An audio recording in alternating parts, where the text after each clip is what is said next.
بسم الله الرحمن الرحيم يسبح لله ما في السماوات وما في الأرض الملك القدوس العزيز الحكيم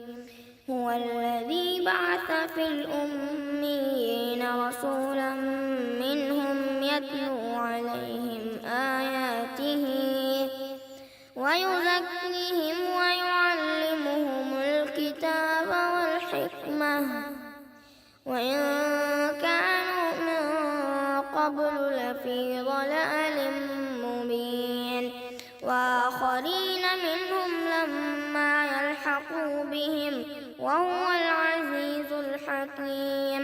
ذلك فضل الله يؤتيه من يشاء والله ذو الفضل العظيم مثل الذين حملوا التوراة ثم لم يحملوها كمثل الحمار يحمل أسفارا بئس مثل القوم الذين كذبوا بآيات الله والله لا يهدي القوم الظالمين قل يا أيها الذين هادوا إن زعمتم أنكم أولياء لله من دون الناس فتمنوا الموت إن كنتم صادقين ولا يتمنونه أبدا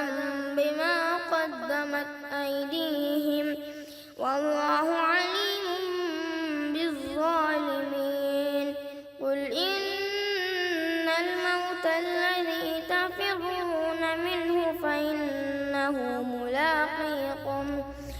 ثم تردون إلى عالم الغيب والشهادة فينبئكم بما كنتم تعملون يا أيها الذين آمنوا إذا نودي للصلاة من يوم الجمعة فاسعوا إلى ذكر الله وذروا البيع ذلكم خير لكم إن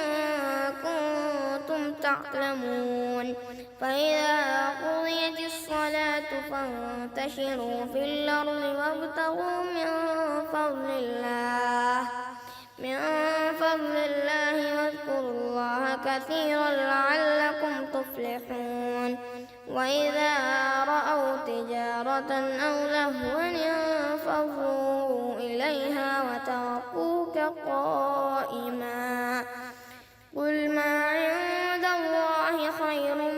من اللهو ومن التجارة والله خير الرازقين.